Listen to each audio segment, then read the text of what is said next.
We aim to do this regularly. Like and subscribe to get more. June 20, 2023. Ukraine war, 9 years and 4 months from Putin's invasion into Crimea. Overall situation at time of writing. Information is from public sources and not intended to be complete representations of combat zones. Let it be understood, in addition to the fog of war, Kiev and Moscow are engaged in propaganda campaigns. We bias towards Ukraine. Reports of unchanged lines do not intend to imply that no fighting, losses, or victories have occurred. Big picture. Moscow has restarted its northern offensive in Luhansk, near the Oskil River. So far all attacks have been repelled by well-prepared Ukrainian forces. Kiev is declaring, perhaps thanks to these attacks, the last day showed a relatively large count of Kremlin targets destroyed. These included 1,010 soldiers from Moscow killed, 8 Kremlin tanks, 15 armored personnel vehicles, 27 artillery pieces of all sorts including 4 missile artillery, 2 anti-aircraft pieces, 1 helicopter, 10 tactical UAV, 3 cruise missiles, 32 supply and troop vehicles, and 5 pieces of special equipment. At least one office in Ukraine is concerned that they are lacking proper air defense to protect from the 3 sides from which the Kremlin can strike. Dnieper line. So far diseases on the right bank are not showing up, however there are reports of quarantine on the left bank.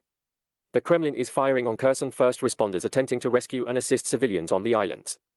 Fatalities and injuries have been reported among civilians. Both sides of the river are experiencing shortages of fresh water, and NGO assistance in this area appears necessary. Specifically, with the lowering of the water behind the dam, both intake and outflow facilities have lost access to waterways. While it is possible this may be managed in the short run with rains for some systems, over winter especially these changed levels may make functionality very difficult. Zaporizhzhia front. Most of the line between the Dnieper and Vuhledar remains unchanged in the last day, since Ukraine reported liberation of Pyatikhatki. Lines remain mostly quiet, with a few probing attacks. A few fields north of Robotyne, in what appears to be the Russian kill zone, were taken by Ukrainian forces. East Front, Donetsk. Chechnyan troops have been throwing themselves into Ukrainian defenders in Marinka, Krasnohorivka, and Avdiivka, but all attacks have been repelled. Bakhmut area. Russian troops launched roughly 45 different attacks in this area, all of which were repelled. Oskil border front. Moscow has ordered troops on this front to advance.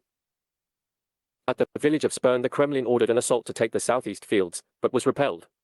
Northern border. Heavy shelling along the entire front last night, but no movement on the ground from either side has been reported. Black Sea. The previously vaunted Russian Black Sea fleet is currently hiding behind submarine nets and attack dolphins in harbor, if they have not simply moved out of the area. Ukraine world related. NGOs are being asked to help with water resource engineering and required tools and supplies. Additionally, assistance for emergency field filtration for individuals and for municipalities is needed to assist civilians in central southern Ukraine. The loss of the dam has lowered water intake and saw output levels well below previous designs. Ukraine's allies may be asking Ukraine to stop fighting just as Ukrainian troops are hurting the Kremlin's forces.